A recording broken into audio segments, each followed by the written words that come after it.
I don't buy the press story about someone like Colleen Rooney, for example, that says, well, you should only be in five-star hotels. We want to be able to provide jobs, but not just jobs where you come and work for a little bit of time and then leave. The number of people who work for us who say, oh, I was only coming for a summer holiday, but I've ended up here for 20 years is amazing. If you're bothered about status and labels and who you're around and I have to be sat here doing this and I have to look like that on social media, it's probably not for you, but that's fine. There's other stuff that you can do. I don't buy the press story about someone like Colleen Rooney, for example, that says, well, you should only be in five-star hotels, because if her kids love that and that works for her and she's focused on that mission, which is entertainment, which she was, then happy days, why not? Hello and welcome to another edition of City AM's Boardroom Uncovered with me, Jon Robinson. My guest for this episode is Jon Hendry Pickup, the CEO of Butlins. Having previously worked for Tesco, Travelodge and Prezzo, the CEO has set about repositioning the iconic British holiday park chain with an aim to attract younger guests. But is his strategy working? How has the cost of living crisis impacted the business? And can Butlins really become cool with millennials and Gen Z? Without any further delay, let's dive in. Well, Jon, it's great to have you on Boardroom Uncovered. Thank you so much for coming in. Again. There's only one place to start. I've got to confess something to you. I've never actually been to a Butlins. Okay. So that's you rare. Probably that's already rare. hate me. No, that's okay. But do you forgive me? I hadn't as well. So I grew up in Blackpool. There was one there, but it was a hotel, and so I'd seen it and been in there. But my understanding of Butlins really flourished when I came to work here, or in my advance of coming to have a work at Butlins, and it astounded me just the size and the scale of the place, and it really brought home to me the importance of short breaks in the seaside in the UK, and we really do things differently from anybody else, and that's been brilliant to see, and it's been a fantastic experience for the last 7 years. Yeah. Talk to me about growing up in Blackpool then, because you've been used to seaside destinations, I suppose. It feels it's almost fated, isn't it, that growing up in Blackpool and then ending up working here, it feels like a perfect combination. It was great growing up because there's always something to do. It's a bit sad if you look now at what's happened with the race to the bottom in terms of prices and so on with B&Bs and that type of thing. I think there's work that we can do, because if you look at the first 30 metres of Blackpool from the sea, it's beautiful. It's a blue flag beach. It's 11 miles of that, and it's fabulous. And so's the promenade.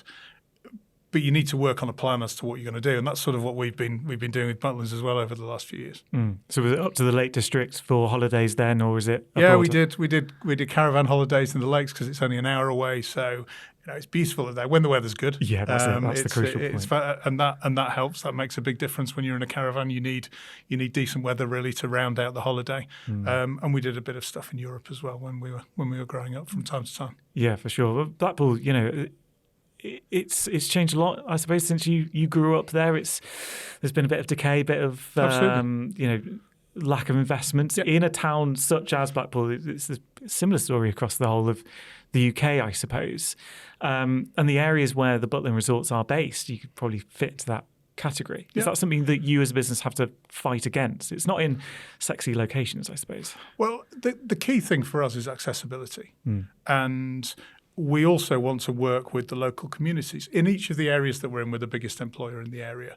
And that's something that really matters to us in that relationship as well. We want to be able to provide jobs, but not just jobs where you come and work for a little bit of time and then leave. The number of people who work for us who say, oh, I was only coming for a summer holiday, but I've ended up here for 20 years is amazing. If we look at our operating board, we've got two people who sit on the operating board who started out at 18 as redcoats. They had more talent than me because I don't get a red coat because I can't sing and I can't dance. And these guys are talented, right? So I don't get to do that. So from that point of view, I like to think that we do something to break that notion that these seaside locations are somehow not very interesting and not great places to go, because we get 1.5 million visitors every year across the 3 resorts. And so long may that continue. So part of the interview process for the job wasn't that you had to go work for a weekend as a redcoat? If I had, I wouldn't have got a job. There's no chance, because I can't sing and I can't dance. So no, I didn't get to do that. But you should see the interview process for redcoats is really tough. What do you have to do? Well, we get lots of applications. So Mike, who's our entertainment director, choreographs the program for interviews, and so they work individually, they work as groups, and then the training program is quite substantial as well. So the people who work in the Reds team, they're really talented. And they really are the face of the company, I suppose. If you know something about Butlins, you know that the redcoats. Well, it matters to us, and the reason we cherish and hang on to those guys is because when you listen to what our guests tell us, when they spend time talking to redcoats, they're like the embodiment, the personification of what Butlins is.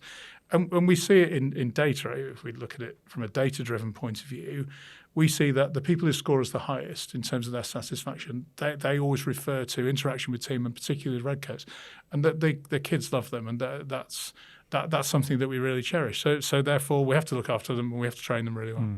And when you got the job and then stayed at Butlins for the first time, did you have to go undercover, not tell anybody that you were there, so you could see it as a normal guest would see it? Yeah, well, I went and stayed before I said yes to the job, because I wanted to see what the whole place was about. Yeah.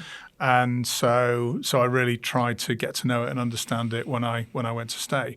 What was interesting, when I started with the business, though, my kids are grown up, and so I went on one of our family weekends in the summer. We just opened a new pool down in Skegness, which was down in Bognor, which was fantastic, and I wanted to see and manage all of that. So I went in the pool and had a bit of a go in there, and I'm like, hang on, I need to be a little bit careful here, because I'm a 50-year-old man and this is a family holiday. So that was probably I leave that to the families to do the research around that. I spend time doing the big weekenders, which is lots of fun. Yeah, I bet. So grew up in Blackpool. You've gone through the education system. Obviously, you bounced around in your career a little bit. You've been at Tesco's, run Travelodge. Yeah, and then you came to Butlins from running Prezzo. That's right. How do you go from running an Italian restaurant chain to running Butlins? It sounds like on the surface there might be a lack of connection there. But for me, I've always loved mass market, well-known brands, and particularly British brands. So if you look through the work that I've done, whether it be Tesco or Travelodge or Prezzo or where I am here, mass market British brands, value for money, is something that's always resonated with me. I'd be no good with a Louis Vuitton or something like that, because it's just not my type of working. I like the fact that we're accessible, we're for everybody, and those brands have been like that as well. And this one very much is that. It's very much at the heart of the UK. It's something that, if you look at our demographic, we're exactly representative of the UK. So for me, it felt like a natural step. And actually, if you take retail, accommodation, restaurants, bars, that type of thing, we've got all of those. So Butlins is really just a culmination of all the things that I've done, like it was planned. Yeah, almost. What skills did you learn at Prezzo that you then taken into this job now? That's a classic interview question. It's like I'm interviewing you for the job. Yeah, no, it's good. And actually, the critical ones are not consumer-facing ones or particularly team ones. They're more to do with governance of a business. So Prezzo at the time, and this isn't secret news, but the casual dining sector at that period of time was having grave difficulties with oversupply and people starting to spend a bit less. And so therefore governance was really important, and that was difficult at the time. Governance of a business is really critical, and how you show up as the CEO, and also your relationship with stakeholders, whether that's non-execs or whether it's your banks or whoever that happens to be, is really important. And we went through some interesting times at Prezzo, so I learned a lot from that, which showed me the importance of how we set that up here. And that's been good through our journey here. Now that we're standalone, that we've got our own financial stakeholders and our own governance, helping to set that up. From my point of view, the learnings from that really came from Prezzo. Yeah, because there has been that transformation in the last few years. That's right. In the ownership of Butlins. Yeah. Talk to me about when you joined and what the state of the company was, and then obviously going through COVID and then where it is now. Yeah, it was a story within a story. If I look back to 2018 when I joined, because we were part of Bourne Leisure. Bourne Leisure was a really well-established family-owned business across 3 brands with Haven and with Warner, and the business is well run. Butlins within that at the time felt like, to me, it had lost its way a little bit as to what it was trying to be. And I don't think that message was coming across very clearly from a consumer point of view. So what I wanted to try and make sure we did, first of all, was to be really, really clear on what Butlins stood for. So what we were going to be and also what we weren't going to be. I think it's very important with brand definition that you're clear on what you aren't as much as what you are. And I think it allows you to make better decisions for your guests. And Butlins, what it is a traditional British brand. And that, you said something earlier about that being a quality of the business that has attracted you to it.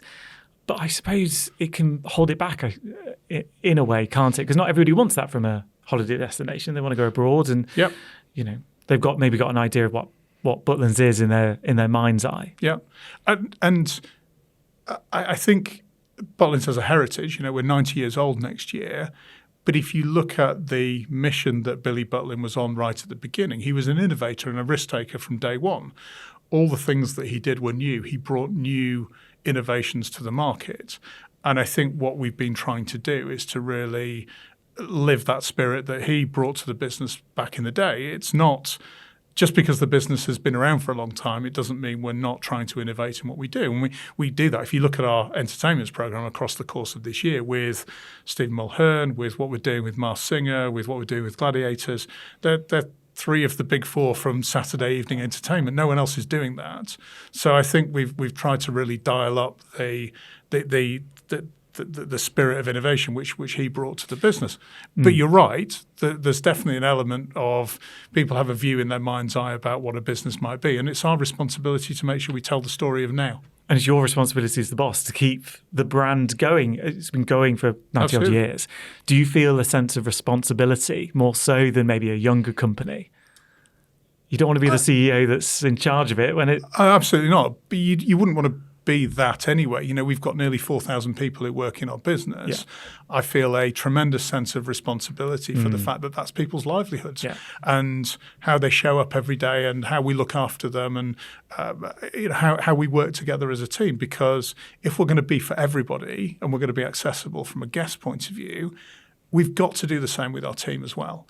And we need to make sure that everybody who works here feels like that, because if they don't, how on earth are they going to be able to project that to our guests? It just doesn't work. So I'm not sure if it's the age thing. It's just the responsibility of making sure that we've got 4,000 people's livelihoods and their way of working and their general well-being at the heart of what we do. I suppose in the supply chain and the local communities where you're based as well. If Butlins was to collapse overnight, that would have a knock-on effect as well. It's not just 4,000 jobs, is it? No, you're absolutely right. It brings to life the areas in which Butlins is in, and from that point of view, we like our relationship with the local area, and that's why we want to make sure that we continue to recruit people and train people in those spaces. So we've got some quick-fire questions for you now, Jon. Are you ready? I am set.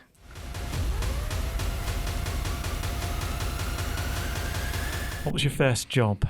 I was a kitchen porter at a hotel in St Anne's, just near Blackpool, and I earned £1.25 an hour, which wasn't slave labour. It was just the fact that I was old. So it was, when I was 13. 13, crikey. Who inspires you? Yeah, that's a really great question. My team inspire me, actually, because when I say that, the people that I work with day in, day out, which is the leadership team in the brand, I love what they do because they're always finding out new ways of doing stuff. I know you'll probably get an answer to this question, which is some person or some important figure or all that type of stuff. But actually, when I get up in the morning, it's those guys that I look at and say, bloody hell, they've come to an answer and they've figured this out and they've solved this problem, and that inspires me to get up and carry on doing what I'm doing. The PR team off camera are going to be very happy with that answer. So well done for that one. If you had to appoint a celebrity to your board, it can't be Stephen Mulhern. Okay. Who would it be and why? Can I cheat and give you two? Of course. For different reasons. So the first one would be Simon Cowell. And the reason for that is entertainment. You know, he's in that space and he knows what he's doing there. But I also like the fact that he's very blunt and very direct. And I think in a governance environment like a board, you need people who say what they think. And I know we see him on TV and he seems like some sort of pantomime villain, but actually the way that he operates is just very direct. And I think it's very important to tell people what's working, what's not. So that's one. At the moment, Serena Wiegmann. Because she just manages to find a way through with her people to get stuff done in tough circumstances. So, she'd be great. I mean, this is going out after the Women's Euro final, so it's either that's a great answer because they won the Euros, retained them, or they might be out of a job. Who knows? But look, even we'll see. We'll see. The route that they've been through, they're arguably the most successful sports team, women's, men's sports team in football over the last whatever period of time. Because you think about where they've got to, they've been brilliant, and they've transitioned through people, and she's made tough decisions to get there. You know, you think about what happened pre the tournament with Mary Earps and all the conversation around that, hard decisions, and yet she's still got a team of people who are working for each other. I think it's brilliant. What's the best thing about your job, Jon? I love the fact that I go to work with people who are on holiday by the beach. I mean, what's not to love about that? It's fantastic, isn't it? Because if you think about it, everyone wants that to work. Yeah. Everyone likes that. And, there are certain jobs that there are certain services that people provide that people have to do, which, I don't want to name anything in particular that it isn't much fun. I'm thinking of my car insurance and stuff like that. That's not much fun. But, I get to go to work with people having fun every day. It's awesome. Yeah, there's definitely worse things to do. If you weren't doing this, what would you be doing? So I think I'd probably be working at business school doing lecturing. Because I work with Warwick Business School at the moment to do a bit of that sort of stuff a couple of times a year with the business school.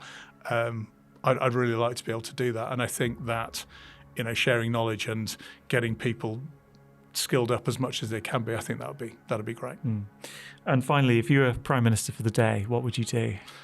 I'm going to cheat again and say two things. If I do it from an industry point of view, let's stop rinsing hospitality and let's start recognising it for it being the third biggest employer in the UK and the place where people often start and get their jobs and move forward and those type of things.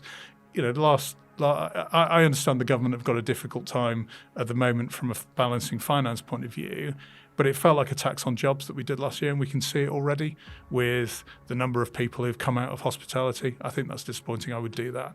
On a wider level, I'd like to be able to tell people the truth about the fact that we've got to make tough decisions between, we've got a demography that says we can't just have fewer and fewer people paying tax and rinse them more and more. We need to manage things differently and make some better choices than we have been doing. And I don't think we've specifically told people the truth on that.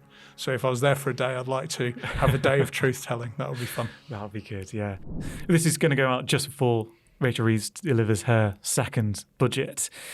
Called her up on the phone now. What would you be insisting that she included in that budget? So that growth lever that they talked about just before the election, that was their number one focus, I'd like to see that being their number one focus, because we're not going to tax ourselves to success. We need to make sure that we're able to stimulate growth. What I talked about before with the NICs as a tax on jobs, those sort of things, we need to be able to invest to grow our business, to develop the proposition, to build skills for our team. I'd like to see more of that first and foremost. Do you have confidence in Starmer and Reeves and what they're doing? I've yet to see something that says we're going to pull that growth lever. So I'm still a little bit jury's out at the moment. I know they've got a difficult time to manage through, but I would like to see something that says we understand the value of private business rather than just managing the public sector, which it feels like we're doing a lot of at the moment.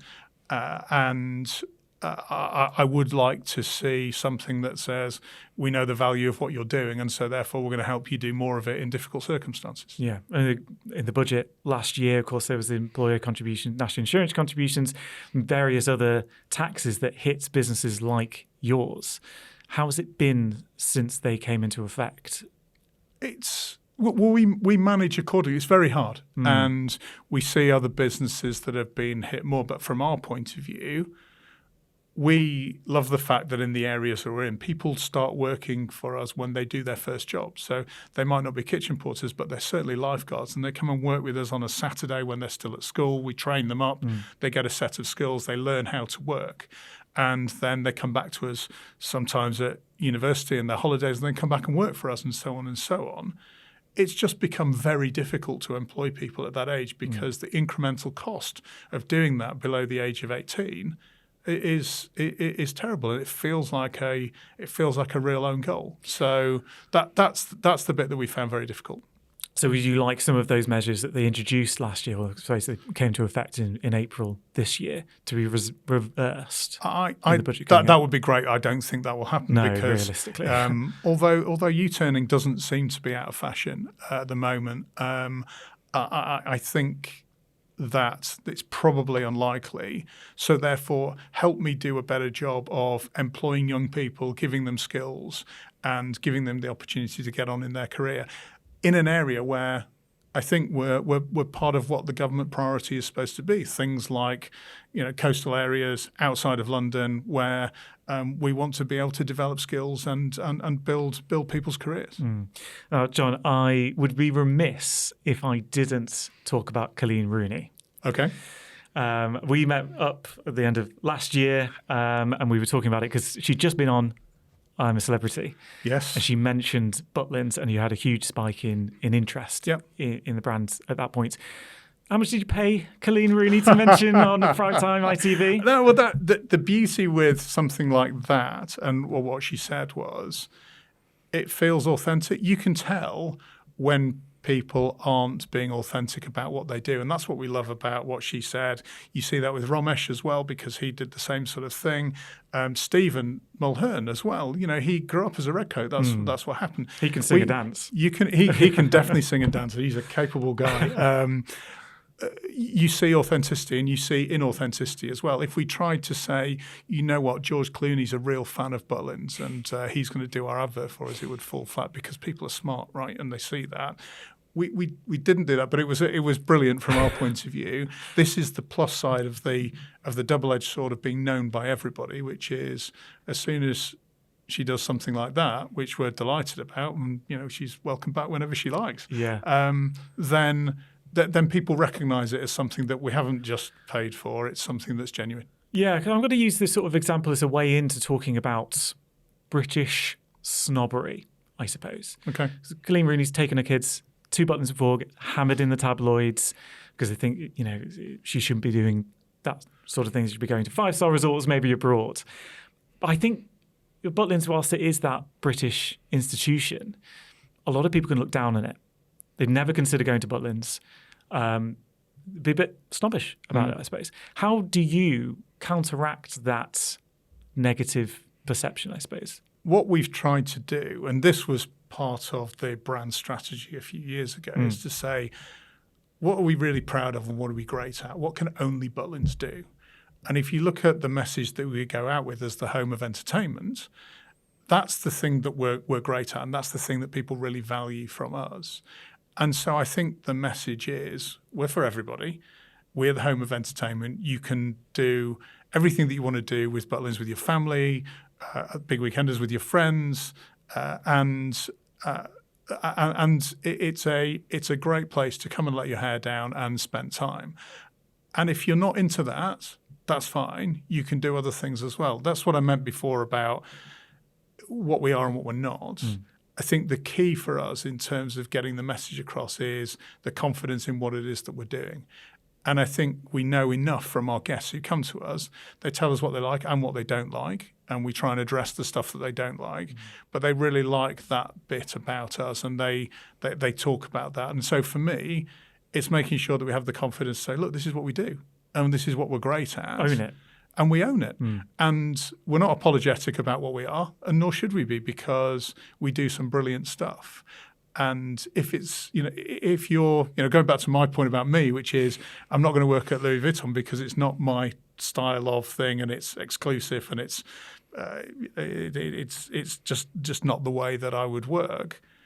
If you're bothered about status and labels and who you're around, and I have to be sat here doing this, and I have to look like that on social media. It's probably not for you, but that's fine. There's other stuff that you can do, and I don't buy the press story about someone like Colleen Rooney, for example, that says, well, you should only be in 5-star hotels, because if her kids love that and that works for her, and she's focused on that mission, which is entertainment, which she was, then happy days. Why not? Yeah, absolutely. Let's talk about those big weekenders then, because again, I suppose the narrative of reception of Butlins is it's for families, for young families, maybe. But you've really tried in the last few years to try and attract a younger age of guest. Can Butlins ever be cool for millennials and Gen Zs?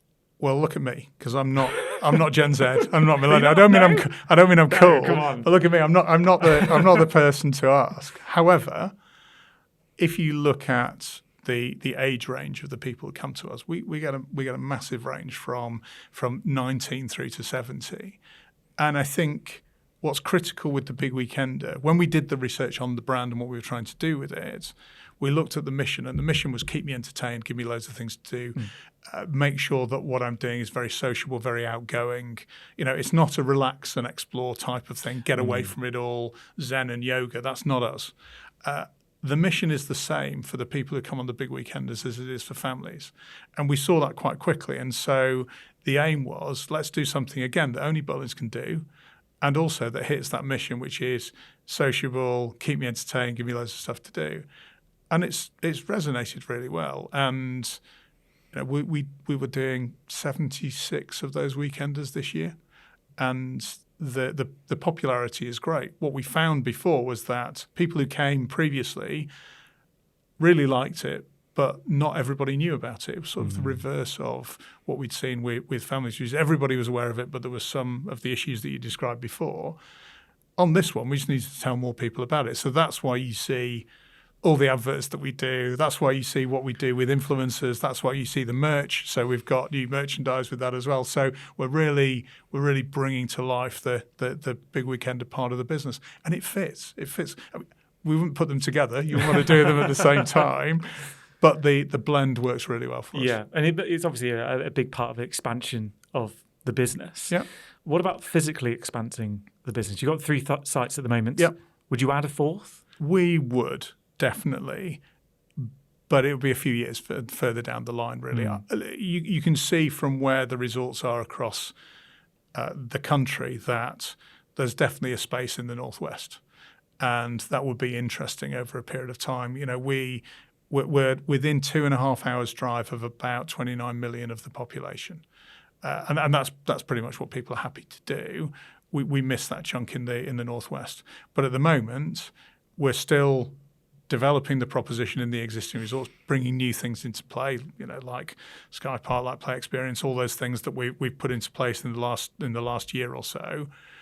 We want to expand that out in the existing resorts, but then definitely the space, and we'd be really interested to see what we can do in the long term with somewhere in the Northwest. Maybe a homecoming to Blackpool.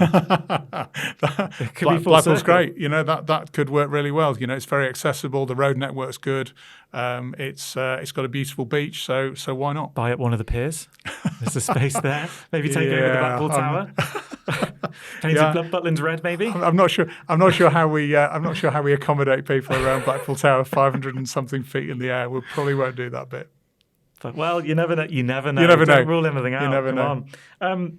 Finally, Jon, I always like asking this question. What does it take to be a good CEO? What are the qualities that you think make up a successful chief exec? It's a great question, because there's a level of complexity to this that makes it the hardest job in the world, but also the most rewarding job in the world. I think you need to be able to blend a whole series of things. First of all, I think initially you need to really believe in your product. So you have to do something that you really believe in. I think you have to have the confidence to get a very good team around you. You see things in people where you think, I couldn't do that. They're much better at that than I could be. If the answer is, I know everything, then I've got it completely wrong. So you need to be brave enough to bring people in who are better than you at stuff. And I think you need to work quite hard on how you blend that team. I think a lot about, are we organised in the right way? Are we spending our time on the right things? Do we have the right people in the room who spend enough time disagreeing with each other? And so getting that team together, getting the blend right, and making sure that that team has the confidence to say what they think and really bring themselves into the room. We have loads of disagreements as a group, but in a positive way, because we need to find the right answer. If everyone's the same, it doesn't work. So I think that's important. And I think the other bit that's critical for me is that I need to know the product really well. I need to be able to get into the resorts, meet the team, talk to them.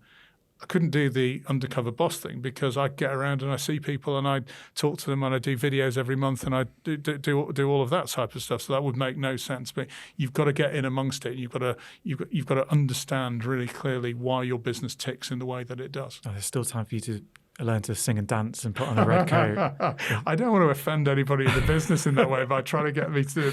I think they could teach me a bunch of things, but probably not that. Fair enough. There's a good place to finish. Jon, thank you so much for coming on Boardroom Uncovered. Thank you. Great to see you.